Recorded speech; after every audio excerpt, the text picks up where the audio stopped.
warahmatullahi wabarakatuh. Selamat pagi Ibu semuanya. Pagi. Apa kabar ini Ibu? Alhamdulillah baik. Syukur baik. Alhamdulillah Ibu ya. Sudah makan kan? Alhamdulillah sudah. Sudah. Bu. Oke. Perkenalkan, nama saya Marfariza. Saya adalah pendamping PKH yang bertugas di Kecamatan Selimum, Kabupaten Aceh Besar, Provinsi Aceh. Nah, pada pertemuan kali ini kita akan membahas tentang modul 3, yaitu pencegahan dan penanganan stunting melalui pemenuhan kesejahteraan ibu hamil. Nah, ibu-ibu di sini, apakah di antara ibu-ibu ada yang mengetahui apa yang dimaksud dengan stunting? Kurang tahu Bu, apa ya? Nah, stunting itu adalah gagal tumbuh pada anak yang disebabkan oleh kekurangan gizi kronis ibu-ibu atau kekurangan asupan gizi dalam waktu yang lama, terutama pada periode 1000 hari pertama kehidupan. Yang dimaksud dengan 1000 hari pertama kehidupan itu adalah di mana perkembangan dari janin hingga menjadi bayi atau balita yang berumur 24 bulan atau 2 tahun. Nah, ibu-ibu semuanya, biasanya anak yang mengalami stunting itu tinggi badannya lebih rendah ataupun lebih pendek daripada anak seusianya. Oke, ibu-ibu ya. Penyebab daripada stunting itu sendiri adalah yang pertama, kekurangan asupan gizi. Yang kedua, tidak optimalnya pemberian ASI eksklusif kepada bayi. Nah, kemudian yang ketiga itu adalah sanitasi yang buruk atau tidak tersedianya toilet ataupun jamban, tidak tersedianya air bersih untuk dikonsumsi, untuk mencuci peralatan dapur, untuk mencuci pakaian, dan untuk mandi.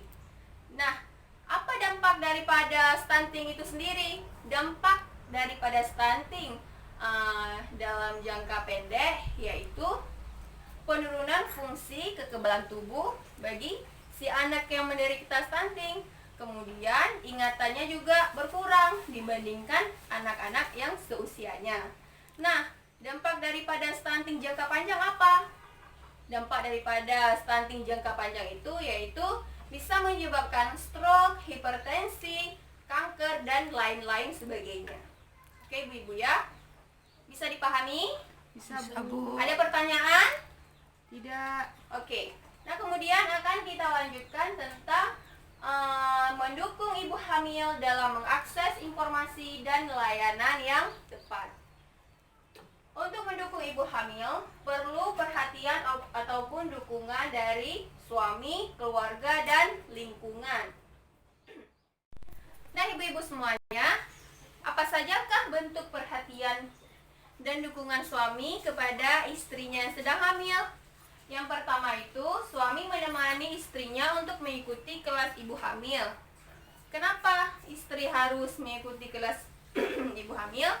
Untuk memperoleh informasi-informasi yang valid ataupun yang benar sesuai dengan faktanya, dan juga untuk mengetahui perkembangan janin yang di dalam kandungannya. Dan juga di kelas ibu hamil ini diajarkan bagaimana senam ibu hamil, posisi menyusui ataupun teknik menyusui yang baik dan benar itu seperti apa, serta cara mengatur pernapasan yang baik dan benar itu seperti apa. Kemudian suami mengikuti kelas ibu hamil ini minimal 1 kali. Apa fungsinya? Untuk mengetahui informasi seputaran kehamilan istrinya. Seperti apa? Menanyakan tanggal tersiram persalinannya yang berguna untuk mempersiapkan jauh-jauh hari tentang di manakah tempat persalinan, kemudian kendaraannya, ya kan? Dan juga biaya persalinan tersebut. Oke, ibu-ibu ya? Dimengerti? Mengerti. Oke. Nah, kemudian suami juga harus memanjakan istrinya. Bagaimana bentuk memanjakan istrinya? Contohnya, menemani istrinya ataupun mengajak istrinya jalan-jalan supaya istrinya tidak suntuk ataupun tidak stres di rumah terus. Jadi suami juga harus mengajaknya untuk berjalan-jalan. Oke, kemudian apalagi peran suami? Peran suami yaitu ikut memperhatikan perkembangan janin, ya, untuk ikut memperhatikan perkembangan janin dan juga memahami tanda dan bahaya kehamilan. Suami juga harus paham apa itu tanda dan gejala bahaya kehamilan. Contohnya, istri demam tinggi nih, jangan disepelekan para suami. Kalau istrinya demam tinggi, harus segera dibawakan ke layanan kesehatan terdekat. Jangan dibiarkan istrinya sakit. Oke, nah kemudian pergerakan janin yang kurang aktif juga harus diperhatikan. Dan jangan sampai suami tidak mengetahui akan hal itu. Nah kemudian terjadinya pendarahan. Apabila istrinya mengalami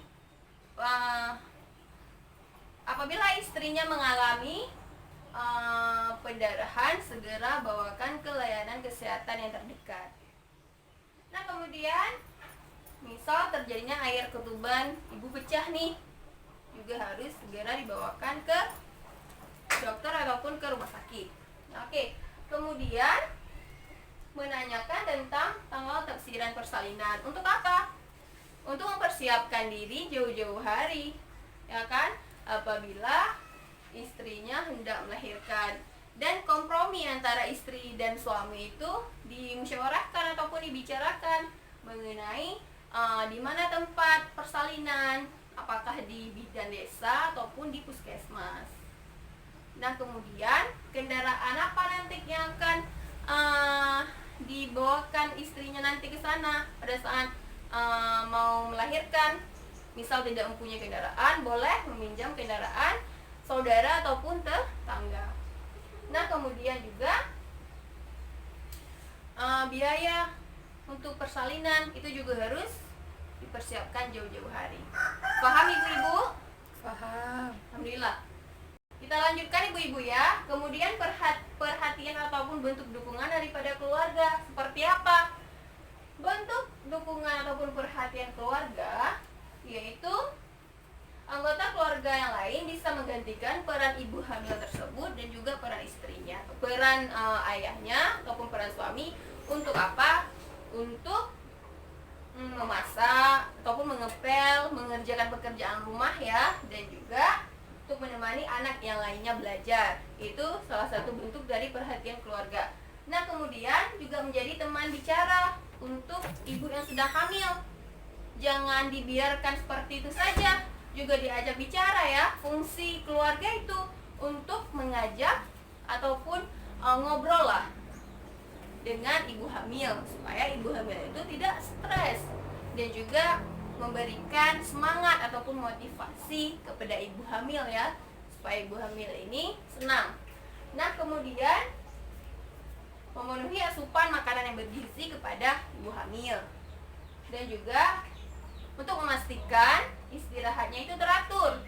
Itu juga keluarga harus memperhatikan, karena ibu yang sedang hamil itu juga sangat memerlukan istirahat yang cukup. Oke.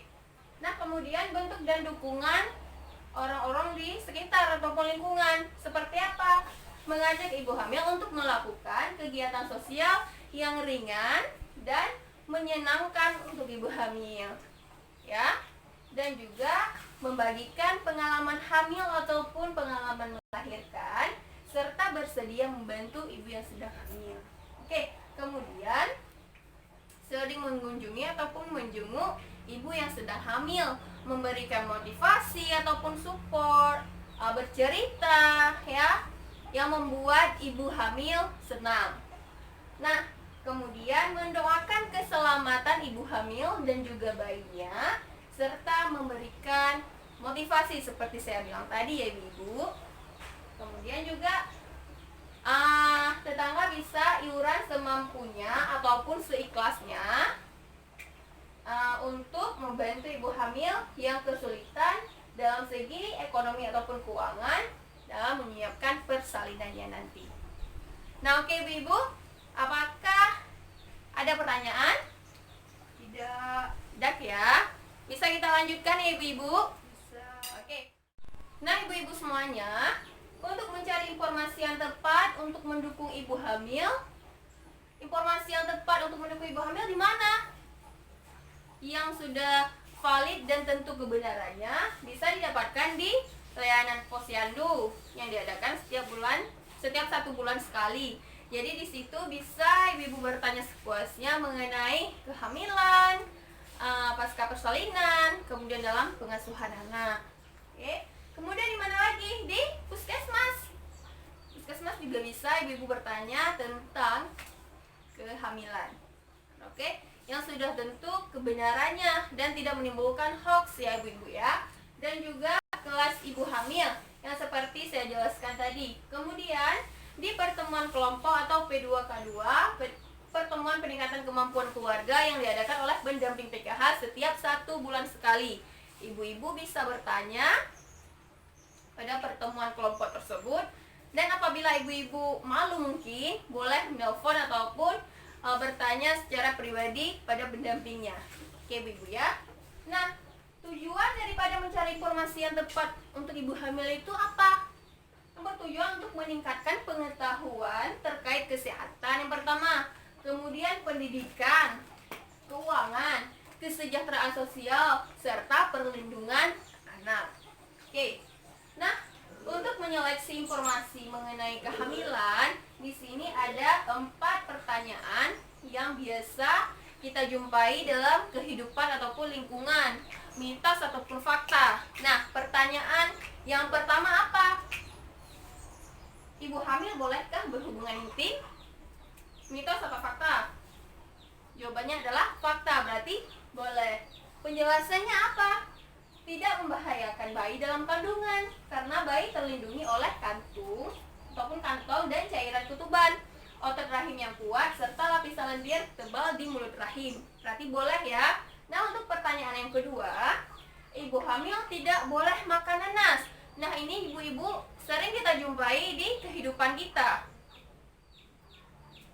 Ibu hamil tidak boleh makan nanas. Mitos atau fakta? Mitos ibu-ibu ya. Apa penjelasannya? Buah nanas aman dan sehat untuk dikonsumsi selama kehamilan. Bahkan tidak ada bukti medis yang mendukung pernyataan bahwa nanas membahayakan ibu dan janin. Berarti bisa kita makan nanas meskipun lagi hamil. Nah, untuk pertanyaan selanjutnya, ibu hamil tidak boleh makan telur dan ikan karena berbau amis. Mitos atau fakta? Mitos ibu-ibu ya, karena ibu hamil itu perlu protein, ya, perlu mengkonsumsi protein. Nah, penjelasannya seperti apa? Ibu hamil disarankan untuk mengkonsumsi makanan yang mengandung protein seperti apa? Daging, ikan, telur, dan lain sebagainya. Kemudian, ibu hamil berolahraga. Fakta atau mitos? Boleh tidak ibu hamil untuk berolahraga? Tentu saja boleh. Penjelasannya seperti apa? Olahraga memberikan banyak manfaat untuk ibu hamil. Salah satunya untuk memudahkan persalinan. Jadi ibu-ibu semuanya tetaplah untuk berolahraga seperti biasanya, selama itu membuat kenyamanan pada ibu hamil dan tidak membuat ibu hamil kelelahan.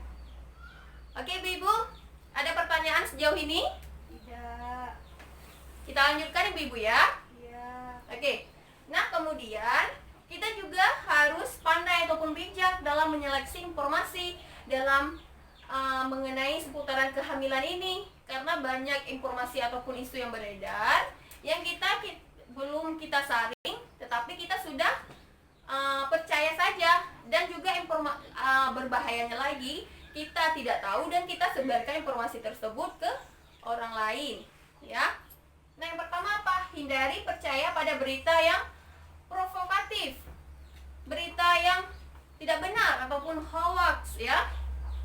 Carilah referensi ataupun sumber yang terpercaya, ya. Jangan kita langsung percaya dengan berita-berita yang kita pun tidak tahu. Oke. Nah, kemudian jika ragu akan informasi yang kita dapatkan itu, alangkah baiknya kita bertanya ke informasi seputaran kehamilan, kita langsung bertanya kepada bidannya. Kemudian kita boleh bertanya kepada pendamping PKH, dan juga pada saat pemeriksaan kehamilan silahkan bertanya apakah isu yang didapatkan ini benar ataupun tidak. Ini contoh isu yang didapatkan, misal ibu yang sedang hamil tidak boleh memakai jilbab dengan lilitan di leher. Nah, seperti saya pakai ini, kenapa? Akan menimbulkan lilitan tali pusat pada janinnya nanti. Secara logika itu tidak masuk akal. Apa hubungannya jilbab dengan lilitan tali pusat? Jadi itu berita-berita yang belum tentu kebenarannya dan sumbernya yang tidak bisa kita percaya, itu jangan langsung kita percaya, apalagi untuk kita sebarkan ke grup-grup yang lainnya. Oke, kemudian biasakan tidak langsung menyebarkan informasi di media sosial, pelajari dan tanyakan pada petugas kesehatan. Biasanya nih ibu-ibu komplek ada grup ibu-ibu komplek gitu kan. Nah, kita belum ada informasi ini di internet misal, dan belum tentu kita tahu, memang kita tidak tahu kebenarannya, langsung kita sebarkan, oh Ibu Ani ataupun Ibu Ana, Ibu A, Ibu B hamil nih, boleh nih saya langsung sebarkan ke grup biar mereka tahu segala macam, padahal itu adalah hoax ya. Itu sangat berbahaya. Tolong jangan langsung kita percaya, dan lebih baik kita bertanya ke petugas kesehatan. Oke Ibu-ibu, apakah ada pertanyaan sejauh ini? Tidak. Tidak ada? Oke. Kalau tidak ada, akan kita tutup pertemuan hari ini dan akan kita jadwalkan pertemuan bulan depan pada tanggal 15 bulan 10 2021 Ibu-ibu ya. Nah, apabila ada kata-kata saya yang kurang berkenan di hati Ibu dan mungkin menyinggung perasaan Ibu semuanya, saya minta maaf yang sebesar-besarnya. Wabillahi taufiq wal hidayah. Wassalamualaikum warahmatullahi wabarakatuh. Waalaikumsalam warahmatullahi wabarakatuh.